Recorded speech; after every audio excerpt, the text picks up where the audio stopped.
Lep pozdrav, gospod Lotrič. Veseli me, da ste se odzvali našemu vabilu in bili danes gost na našem podcastu. Danes vas sicer verjetno ljudje bolj poznajo kot predsednika Državnega sveta, namreč tudi svojo, oziroma to nam boste še povedali, v kolikšni meri ste svojo poklicno kariero obesili na klin ali pa ne, kot lastnik in direktor seveda podjetja Lotrič Meroslovje. In danes se bova pogovarjali o nasledstvu. Vi ste, mislim, da vsaj javno eno prvih podjetij, ki je tudi v javnosti spregovorilo o tej problematiki in predstavilo svoj primer. In moram priznati, da ko sem se pripravljal na ta pogovor, si nisem predstavljal, da je ta tematika nasledstva tako zahtevna, občutljiva. Verjamem, da je kar mukotrpen proces za vsako družino, ko gre skozi ta odločanja, kaj bo s podjetjem v prihodnje. Namreč tudi statistika temu področju ni naklonjena. V bistvu v Sloveniji imamo, če sem pravilno razbral, okrog 80% družinskih podjetij, med katerimi seveda močno prevladujejo mala podjetja, in statistika pravi tudi, da le dobra tretjina teh podjetij preživi, ta proces nasledstva. Pa me zanima, kako ste se v vaši družini, v vašem podjetju tega lotili, kdaj je pravzaprav dozorela ta misel na nasledstvo in seveda skozi kakšen proces ste šli. Torej, najprej hvala lepa za povabilo. Z veseljem vedno sodelujem, posebej, če govorimo o gospodarskih temah, kar pravzaprav nasledstvo je tako gospodarska tema, kot pa seveda še ožje lastniška, družinska ali kakorkoli, v kakršnikoli obliki se nam potem ta nasledstvo pojavi. Seveda, zdaj, mogoče lepo ste vprašali, od kje ideja. Mogoče je prišla ta ideja je bila ves čas prisotna, zaradi tega pač ženo imava 3 otroke. Res pa je tudi, da sem leta 1995 nadaljeval delo gospoda Jožeta Nograška, ki ni imel naslednikov. Pravzaprav ima 2 hčeri, obe delujeta tukaj v Ljubljani po inštitutih, vendar nista bile s foha, če tako rečem. In doma so se takrat odločili, da saj Jože mi je tako rekel, da pač poišče nekoga, ki bi ta del takrat servisa peljal naprej. In če njegovo odločitev, pogledam, na kakšen način se je odločil za nekoga, ki ga mogoče leto prej, 2 leti prej sploh ni poznal, in kako je najino sodelovanje preraslo, nek prijateljski odnos, seveda potem po prevzemu in potem sodelovanju, se mi zdi, da je pravzaprav vsak prenos na človeka, na naslednjo generacijo, pomembna je beseda naslednja generacija, se mi zdi. Zakaj? Zato, da pelje to dejavnost naprej. Da najdemo človeka, ki je z dušo in srcem tukaj, zato pripravljen, da pelje naprej dejavnost, da vloži vse svoje znanje, se pravi, da hodi v tujino, če ne nazadnje, ne samo doma, ampak tudi v tujino po znanje. In verjamem, da seveda v našem primeru, verjetno je tudi hrabrim služi sreča, pa je pač namenilo tako, da so bili vsi otroci, 3, Mitja, Katja in Maja, pripravljeni stopiti v čevlje, se pravi, in voditi podjetje naprej.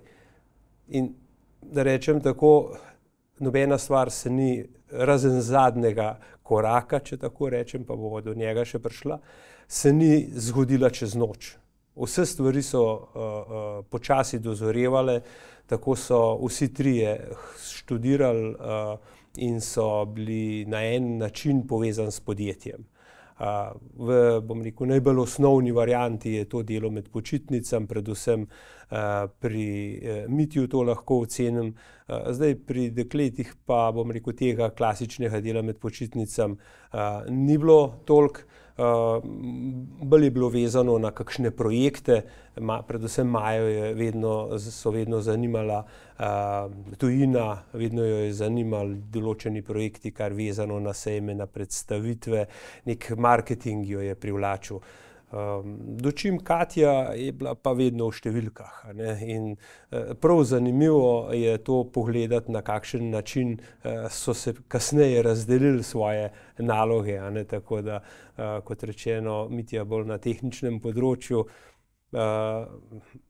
Katja tukaj v številkah, računovodstvo, in pa Maja v tem marketingu, predstavitvi je bila zmerom dobra, v jezikih je bila dobra oziroma je dobra, in tako so se tudi razdelili nekako potem naprej ta dela. Na začetku sem rekel, da je to zagotovo zelo zahteven proces. Že vi ste recimo našteli 2 taka primera, pa verjetno jih imamo na tisoče, kolikor je družin, ne? V vašem primeru vsi 3 otroci so bili zainteresirani, da bi nadaljevali. Povedali ste drugi primer, ker recimo otroci niso bili zainteresirani. Hočem reči, da predstavljam si, da je potrebno v taki družini zelo velika mera zaupanja, ne, da v bistvu, ko se pogovarja družina o nasledstvu, pravzaprav mora vrči na mizo vse karte. Vsak mora povedati v tistem trenutku, ima dvome, kaj ga najbolj muči, zato da lahko potem se najde neka optimalna opcija. Kako je bil ta proces pri vas, v vaši družini? Omenili ste, da seveda se ni zgodil čez noč, verjetno ste se kar nekaj časa o tem pogovarjali. Ste morda imeli kako strokovno pomoč pri tem? Drži. Najprej, da rečem tako, da so počasi otroci spoznavali delo podjetja, verjetno so ga pa najbolj spoznali skozi, bi rekel, življenje družine. Oba z ženo Mojco so bila maksimalno vključena v samo delovanje podjetja, tako da pravzaprav konec službe ni bilo, bom rekel, takrat, tako kot danes praktično vsi poznamo službe na odgovornih delovnih mestih več ali manj po cel dan, s tem, da je treba poleg tega poskrbeti za družino. To je, bom rekel, čist naraven postopek, tako kot povsod drugje. Pa vendarle, ne, ko smo se začeli pogovarjati, namreč to vedno ostaja, ne, na kakšen način, kot sem prej omenil, gospod Nograšek, kako je on rešil to nadaljevanje svojega, bom rekel, svoje delavnice, svojega dela. Sva se midva tudi z Mojco začela spraševati, kdaj bi bil pravi čas, kako bi to, koga bi povabili, ali je to prava smer, otroci v redu. In enkrat je kar dozorela neka ideja, da bi o tem se pogovarjali, in glede na to, da smo bili čez teden veliko odsotni, smo se pa v sobotih tako dobili vedno na zajtrku, in ta zajtrk je trajal kar nekaj ur, pa zelo redno bilo to, bom rekel, na nekem dnevnem redu. Verjetno je takrat čas dopuščal še, da so bile proste sobote v tem smislu, in meni se je zdelo, da smo na teh, bom rekel, skozi te pogovore že kar malo obdelali to nasledstvo, ne. Ampak enkrat smo si pa rekli, zdaj pa v redu, ocenili, da smo sposobni, predvsem midva ženo, da sva sposobna se o tem pogovarjati. Kaj, če bi nekoga poiskali, ker slišal sem pa že takrat, da so določena, predvsem v tistem času sta še 2 družini to vzpostavljali, in sicer družina Jezeršek in pa Pavlinjek. Tako da sem tudi obe družini obiskal, predvsem družina Pavlinjek nam je ponudila tudi, bom rekel, tako družinski obisk, kjer smo, bom rekel, izmenjali, ali pa predvsem, kjer nam je Štefan in Nuša takrat sta nam predstavljali njihov pogled. In to je bila en tak začetek, in zdaj koga dobiti, ne vem po kakšnem, bom rekel, pa niti ne naključju, ampak iskanju nekega mentorja, kaj narediti, smo se potem približali oziroma zbližali z Ernst Youngom. EY je podjetje, ki ima na tem področju absolutno, bom rekel, zelo dolgo zgodovino, če tako rečem, seveda iz zahodnih držav, kako je to urejeno. Moram reči, da za gospod Mojco Emeršič in Kovačičem kolegom njenim sta nas vzela za svoje, če tako rečem. In tu so se, bom rekel, začele lomiti te človeške, bom rekel, tiste najbolj intimne želje, oziroma so ne lomiti, ampak odpirati dušo, kaj bi pravzaprav želeli biti otroci in kaj bi želela midva narediti. In vsak od nas je vstopil z enim svojim pričakovanjem. In tudi sam si res nisem predstavljal, čeprav vsi vemo, kaj pomeni nasledstvo, pa kaj pomeni prenos. Se pravi, to pomeni tudi jasno na prvem mestu prenos deleža, lastništvo podjetja. Ampak iskreno takrat nisem bil ravno pripravljen, da bom mogoče bi kakšno manjšo vsoto, da to ne bi toliko vplivalo na samo poslovanje. Ampak se spomnim, ko smo povedali, da smo se pogovarjali, ampak da zdaj ne bi toliko lastništvo, pa je rekla Emeršičeva, ne, to je prva stvar, ki bomo, ja pa sem rekel, pa kaj, me boste kar pokopala, ne, mislim, tudi sam moraš doumeti, da je prišel čas, če smo se tako odločili, in jaz sem rekel, da smo se absolutno pogovarjali, da čim Maja, kot najmlajša, seveda od vseh treh otroc, je pa rekla, ne, mi se o tem nismo nič pogovarjali. Skratka, ona teh zajtrkov, kot sem jih prej omenil, ona ni dojemala to kot neko brskanje za prihodnost oziroma neko razmišljanje, kako bomo pa v prihodnje naredili. Tako da smo vsi rabili nek čas za prilagoditev in ravno to je bilo največ vredno. Sam postopek je trajal od maja 2016 pa do junija 2017. To se pravi dobro leto. Zdaj, ali bi se to dalo prej narediti, seveda. To se da narediti dajmo reči, v teoriji, bi rekel, da se naredi lahko v enem mesecu ali pa še prej. Vse kaj pa je. Nekaj modelov obstaja, strokovnjak napiše malo, pogleda z izkušenj družino in to naredi. Ampak treba je, da dozoriš sam, da dozoriš z temi idejami, ki jih ti strokovnjaki znajo lepo predstaviti. Moram reči, da je na zelo visokem strokovnem nivoju. Imeli smo to srečo, da je takrat EY lahko nam ponudil tudi strokovnjaka iz Nizozemske, ki je še celo znal slovensko, bom rekel, toliko govoriti, da smo se in slovensko-angleško nekako uspeli potem tudi mi dva z ženo zastopiti vsebino in potem skozi ta zaupanje v mediatorja, če lahko tako rečem, v psihologa, ki absolutno odigra večjo mero kot pa samo ekonomska ali pa računovodska stroka, se mi zdi, da smo takrat skozi ta proces res lepo dozoreli.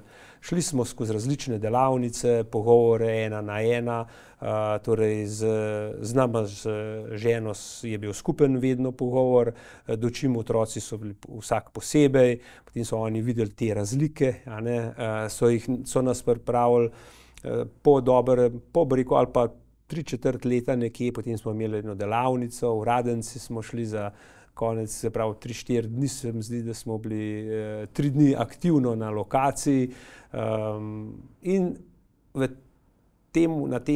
na teh delavnicah smo potem skupaj sodelovali vsi.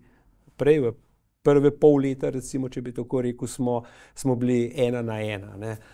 No, tukaj smo pa potem najprej poslušali, kaj si mislimo eno drugemu, kaj je potrebno vse narediti. In moram reči, da v tistem trenutku so bili otroci v zelo različnih položajih. Eden je bil poročen, je imel otroke, drug ni bil poročen, tretji še partnerja ni imel, tako da ko je bilo potrebno napisati oporoko, je vedno to težko napisati zaradi tega, ker ne zaradi tega, komu boš zapustil, ampak a res moram zdaj oporoko pisati. Ampak sem se spomnil, če meni težko, kako šele mora biti recimo otrocem težko, da oporoko pišejo.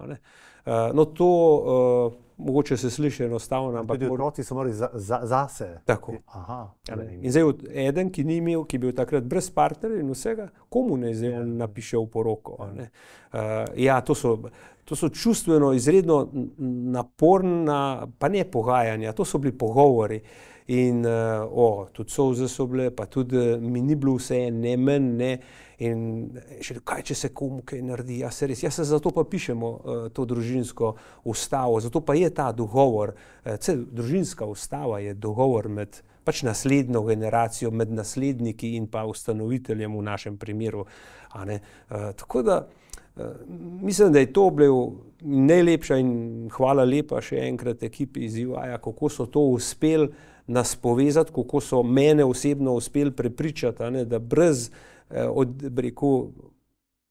to, da deleže lastniške prenesem na otroke, tukaj ni zgodbe, ki se lahko takoj zaključi, če nam tega naredil. In sej, po nekem času, bom rekel, tega premišljevanja, potem sem to itak z veseljem naredil. Odločili smo se pa takrat, da je nujni delež, v tem primeru nujnega deleža, ker nas je 5 v družini, to pomeni 12,5%, in to smo potem naredili na tak način in še danes je tako.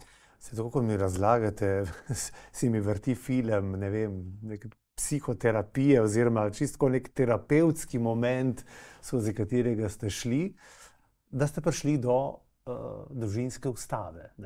Zdaj, to je dokončen, zapečaten dokument, ga lahko še kaj spreminjate, ali to, kar zdaj tam not piše, to je sveto? Pa jaz mislim, da družinska ustava, tako se pač reče, družinska ustava, ampak to je, in prav je, da tako deluje. Prav je to, da se zavedamo, kaj smo se takrat dogovorili. Ampak prav pa je tudi, da pustimo možnost razvoju te družinske ustave. Bom o tem razvoju mehen kasneje, ampak to je dokument, ki nima pravno neposredne izvršljivosti. Vendar pa v sami vsebini določa, kateri pa so ti dokumenti, ki jih je pa potrebno. To je družbeniška pogodba, potem družbeni dogovor, potem omenjena oporoka, potem darilna pogodba. Mi smo ta delež, sva ženo prenesla neodplačno na otroke.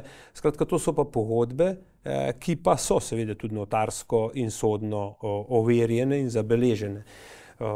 Jasno pa je, da družinska ustava pa jasno daje namero, zakaj smo se za nekaj odločili. In tukaj noter se mi zdi, da poleg, ko enkrat razčistiš delež in se s tem sploh ni več potrebno ukvarjati, je bolj pomembno zaščita tega deleža.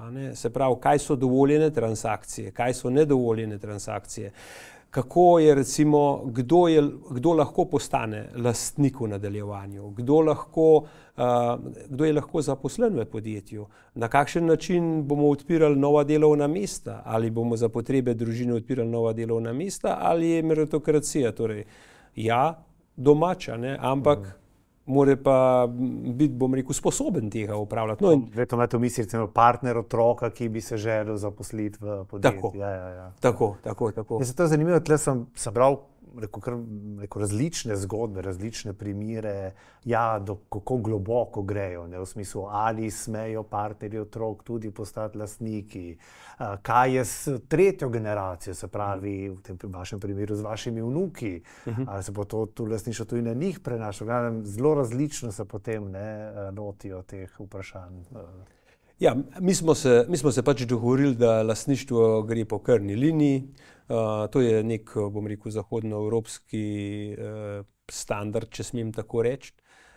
In kot ste omenili, tretja generacija je ravno tako pomembna in zelo pomembna in je tudi del te družinske ustave določa že, kako so, bom rekel, otroci, tretja generacija vključena. Torej po spominu, mislim, da je tam nekje 15-16 let so povabljeni v podjetje, bom rekel, po nekem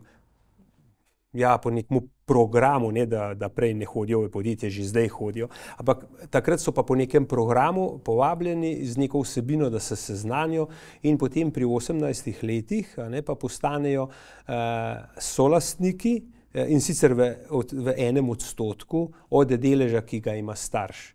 Potem pa vse od tam naprej je pa vse v rokah starša, se pravi lastnika, ki razpolaga svojim deležem. In zaradi, bom rekel, te razširjene možnosti lastništva smo se takrat dogovorili, da je to po krvni liniji. Obstaja pa, to sem rekel, da bom pustil še malo za usporedno, da povem. Zdaj se srečujemo pri motivaciji zaposlenih, predvsem pri ključnih zaposlenih. No, tukaj noter smo mi že takrat, oziroma so nam svetovali, da bi mi to videli, da pustimo odprto možnost za strateškega lastnika oziroma za ključne zaposlene. To so nam že takrat v letu 16-17 svetovali in mi smo se tudi tako dogovorili. Moram reči, da trenutno tega nimamo še uvedenega, ampak družinska ustava nam lepo daje usmeritve, na kakšen način lahko vključimo tudi ostale, bom rekel, zainteresirane, za kar tudi obstaja seveda interes, pa verjamem, da bo do tega še prišla. No, se pravi, ja, verjetno zelo različno, od primera do primera, težko je verjetno najti nek enoten model, v katerega bi vsi pasali, ampak ravno verjetno ta proces pripelje do tega pravega modela, ki je pravi za neko družino oziroma podjetje. Me zanima, rekli ste, proces je bil naporen, je bil zahteven. Ste kdaj podvomili, da vam bo uspelo na koncu priti do dogovora? Še nekaj, kar so nam zelo svetovalci pač želeli povedati takrat, in to poskušam tudi prenašati v pogovorih naprej, pa mi dovolite, da to dam tudi kot nek nasvet. In sicer ena zadeva je lastništvo, druga zadeva je pa delo v podjetju. In teh dveh stvari ne smemo pač med sabo pomešati. Otroci, če smo pri naslednikih, lahko dobijo v last delež podjetja. Ni pa nujno, da so zaposlene v podjetju. In nagrada za delo v podjetju je pač plača, mesečna plača, mogoče je še nagrada letna za delo. Se pravi, dividende, vekolikor se izplačujejo in v kakšni meri se izplačuje, je tudi stvar dogovora, ki je ravno tako zapisana v družinski ustavi. Ampak to je pa iz tistega dela prvega dividend, se pravi lastniškega dela.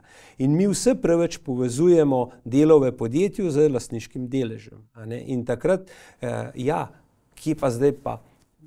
Sin dela, ne vem, je športnik, ena hči se ukvarja z glasbo, recimo, zdaj imamo pa samo enega, ki bi se pa tukaj ukvarjal, ali pa noben problem, lastništvo in nagrada. In mi smo zaradi tega, ker zato pa je pomembno, se mi zdi, da dobiš nekoga, ki zna povedati, ker to se dogaja, in ko imaš razčiščene pogoje, pod kakšnimi pogoji lastniki pridejo do dividende, se pravi, da vodstvo kljub vsemu ne more pod nobenim pogojem, da ne pride do izplačil, ne more zablokirati izplačila dividend. Po drugi strani pa tudi lastniki ne morejo s prodajo ali pa z izsiljevanjem potem nekega deleža onemogočiti ali pa ogroziti delovanje podjetja. Torej, mi smo znotraj dogovora zapisali, da je prodaja svojega deleža je absolutno nestimulativna. Govorimo o tem, da na dolgi rok se izplačuje, ne izplača se celota, nekaj v tem smislu vse pravno podprto, tako da to tudi zdrži. Pomembno pa je, to pa zavedanje, če je pa treba nekomu nekaj pomagati. Če se komu kakorkoli v družini, ni pomembno komu, zgodi, takrat je pa pač treba strniti vrste in pomagati tudi finančno. In tukaj smo potem vsi na varni strani in se potem ne sprašujemo. Ravno tako kot, ne vem, se mora družinski svet kot bom rekel, tisti, ki to je rekel, kot skupščina, se bo odločila o investicijah, se bo odločila o vodstvu podjetja in bom rekel, zelo podobno nadzornemu svetu. Zanimivo je, ko ste razlagali o tem, da ne smemo mešati med lastništvom in vodenjem. Pri delniških družbah nam je vsem to jasno, vsi razumemo to, ko pa pride do družine in čustva, ki so verjetno vpletena vmes, je pa to verjetno toliko težje. Vse ste tisto, Ata bo rekel, no tega ne sme biti, pa nobeden v podjetju tega ne sme na ta način. Moram pa reči, da bistveno drugače, čeprav takrat, bom rekel, lahko danes, pa je samo dobro leto od takrat, odkar nisem več v podjetju, ampak se mi zdi, da to lažje zdaj razumem, kot sem prej, ko so mi drugi povedali, kako naj to naredimo. In zato še zelo dobro vem, da so dobro naredili in direktorju in upravi je treba pustiti, da vodi podjetje. Jo nagraditi z denarjem, se pravi, ki ga ustvarjajo. Se pravi, ne samo vodstvo, nagraditi je treba kompletno ekipo, kompletno podjetje. Lastništvo je pa, tako kot ste rekel, v večjih podjetjih se tega vsi zavedamo. Se zavedajo. V manjših pa zmerom gledajo ustanovitelja, kaj bo naredil. Vi imate izkušnje sami s tem nasledstvom, tudi sami ste povedali na začetku, kako ste prevzeli vodenje drugega družinskega podjetja. Spravi, bi lahko rekel, da ste zelo odprti do vseh možnosti, pa me zanima mogoče vaš pogled na to, zakaj je statistika tako kruta do teh družinskih podjetij, zakaj tako malo jim uspe ta proces nasledstva. Je mogoče zato, ker so mogoče preveč enoznačni v gledanju možnosti, ki jih imajo, preveč čustveno vpleteni, a pa mogoče obrnemo vprašanje, kaj bi svetovali nekomu, ki se znajde v tej situaciji. Najprej to, da se odpre vsem tem možnostim, ker če ima morda že nekdo fiksno, bom rekel, idejo, da mora, otrok prevzeti vodenje podjetja in otrok si tega ne želi, je verjetno tam že konec na začetku. Res je, statistika je kruta. Ampak v tej statistiki pa je tudi verjetno segedino. Zakaj? Namreč kar nekaj podjetij, predvsem manjših podjetij, je mogoče ustanovljeno z nekim namenom preživetja mogoče samo ene generacije. Mogoče se ukvarjajo z dejavnostjo, ki je bila aktualna takrat, ko je lastnik, lastnica ustanovil to podjetje SP kakorkoli. In potem pri gradnji podjetja nekako prišel do neke točke, ko je trg rekel, da zdaj pa treba eno veliko spremembo, veliko vlaganja ali kakorkoli in odločitev pragmatična, tole bom nekje do upokojitve pripeljal, zagotavljala mi bo tisti mesečni dohodek, pa ni atraktivna za mlado generacijo. Lahko je to vezano na dejavnost, ki jo pač mladi ne želijo, potem pa seveda to starejši oziroma ki odhajamo, nimamo več ambicij zadnjih 5-10 let pravzaprav, ampak poskušamo potegniti iz podjetja v smislu ne toliko vlaganja, ampak pomembno je, da podjetje, da me pripelje do upokojitve. To je mogoče tudi en razlog, zakaj je taka slaba statistika. Druga stvar je v tem, da se določena podjetja prodajo. Moram reči, da je na trgu velik interes, predvsem iz tujine, za nakup dobrih podjetij. To je ta drugi moment, zakaj ne preide na naslednjo generacijo, zaradi podjetniškega razmišljanja, da naredi posel človeka. In to pomeni, da proda podjetje. Ampak do teh prodaj pride zaradi zelo različnih zadev in imamo v Sloveniji krasne izkušnje iz ajdovskega področja, recimo, kjer so to briljantno naredili in mogoče brez take prodaje absolutno bi ostali na nekem nivoju, ki ne vidiš več razvoja, ne.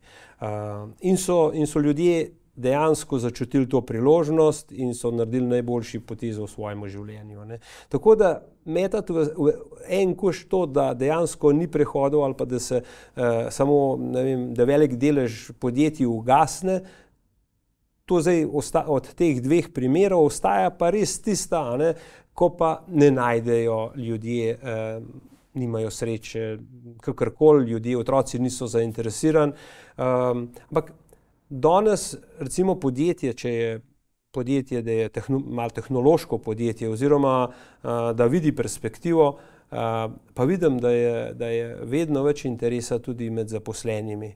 Da bi pa oni prevzeli, in zopet se vračam svojih 30 let nazaj, a ne, kjer je mene gospod Nograšek dobil in sem peljal zadevo naprej.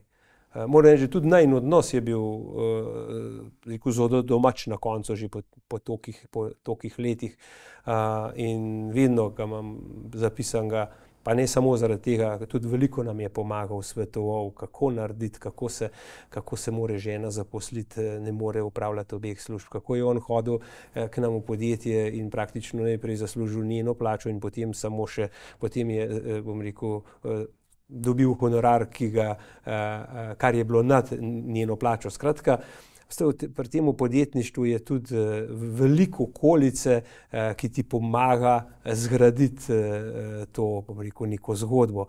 In zato vsem tistim, ki so mi pomagali v vseh teh letih, se res hvala lepa vsem, veliko sem se naučil, predvsem znanje je tisto, ki ga pač obdržiš, tudi v teh naravnih nesrečah, ki smo jih imeli v preteklosti, vsej dveh se spomnim, so nam različni poslovni partnerji, podjetja, za katere smo delali, nam finančno pomagali z krediti in z nepovratnimi sredstvi. Skratka, to je bil eno tako okolje se zgradi, ki, bom rekel, je zelo pomemben, da ga veže naprej na naslednjo generacijo, ne. In pridejo pa tudi, seveda pridejo pa podjetja v težave, ko ne vedo, kaj naprej. Želeli bi si, da bi domači to prevzeli, pa vendarle se bolj počutijo v drugi panogi. Ja, takrat se mi zdi, da je družbeno najbolj sprejemljivo in odgovorno, predvsem do zaposlenih, da ostanejo v nekem varnem okolju, se pravi, da podjetje pridobi strateškega partnerja, da mogoče lastnica ostane kot svetovalec oziroma tista oseba, na katero se še vedno lahko ljudje obrnejo, ne. In tudi družinska ustava je, bom rekel, varnost, družine, takoj zaposlenih, partnerjev, se pravi, tako strateških partnerjev za podjetje, kupcev, dobaviteljev, vseh, in prav zanimivo, takrat, ko smo pisali družinsko ustavo, mi smo vse strateške partnerje, najprej zaposlene, vse obvestili, na kakšen način se bomo lotili te družinske ustave, in ko je bila narejena, seveda smo jim tudi jo razložili, kaj to pomeni, ne. In če danes pogledam, kako je bil to pravi, bom rekel, prava pot, da je bilo to narejeno, se pravi, 5 let prej, kot je dejansko potem prišlo do mojega izstopa iz aktivnega dela ali pa mesta direktorja, se je, bom rekel, vsa priprava res naredila, dajmo reči tako, kot pač po pravilih by the book. In zadnja stvar se je pa res zgodila zelo na hitro, ne, in to se z Majo večkrat še pogovarjava, da smo vse naredili po planu, razen samega prehoda, takrat je bil pa iz danes na jutri. A to zaradi nove funkcije, ki ste jo prevzeli? Ali? Tako, aha, ja. Tako je. Ni bilo časa za pripravo. Ja, pač res je, no, da ona je bila takrat tik pred zaključkom druge porodniške. Sam sem bil pa pred dilemo, kaj zdaj narediti, oboje se je nekako za 2-3 mesece se je hodil na vzkrižje, ampak zato je bilo pa, verjamem, skozi njene oči precej na hitro, ne. In sej, družinska ustava je tudi zato pripravljena, če se kaj, Bog ne daj, zgodi, a ne, in je treba na hitro skočiti. Mogoče še zadnje vprašanje, čeprav mislim, da mogoče v vašem primeru ni najbolj pravo, ne? Koliko težko se umakniti iz tega nekega dnevnega vodenja podjetja in koliko pa še vleče, da se utaknete v kako poslovno odločitev. Zdaj vaša hčera Maja, ki je prevzela vodenje podjetja. Ja, najprej zdaj lahko to povem za naše podjetje, pač jaz se v dnevno delo tudi že prej nisem vključoval, zato je v kolegiju direktor razvoja, direktor proizvodnje, direktor prodaje, direktorica, tako da moje delo je bilo osredotočeno na projekte, na delo z ljudmi, na delo z hčerinskimi podjetji, torej tudi v nadaljevanju, tudi zdaj, vsi so tisti, ki so prej sodelovali, bom rekel, ali pa v kolegiju so ostali, za enega se je kolegij povečal, jaz sem pa odšel tudi iz kolegija, iz vodenja. Seveda, tiste, ko sem rekel na začetku, 2 meseca, 3 je bil ta gap med mojim odhodom pa njenim prihodom in takrat moram reči, da je bilo najbolj turbulentno zame, časa ni bilo prav veliko oziroma nič, tako da je bilo to predvsem čez vikende pa zvečer ali pa zgodaj zjutraj. To v vsakem primeru ne gre, to je treba vedeti, ampak ker sva vedela, da je to par mesecev, sva se potrudila in ja, ne moreš, kako bi rekel, in ko začneš nek projekt, ko začneš neko usmeritev delo, ko poznaš ljudi, ko si se pogovarjal ne samo z notranjimi, tudi z zunanjimi, v tisti fazi je težko reči, zdaj me pa ni več, zdaj bo pa drug prišel. Tako da ta prehod je, bom rekel, mogoče najbolj izziv zame bil, kako prepustiti, kako naj bom zdaj vedel, da bo pa šlo naprej, če pa samo jaz vem, v narekovaj. Ampak ne, ja, ta zaupanje, da bo dobro šlo, je potreben z moje strani in zaupanje, bom rekel, tistih Maj in ostale ekipe, in Mitja in Katje in tega, da sem pa še zmerom dosegljiv na telefonu, na mailih in kakorkoli.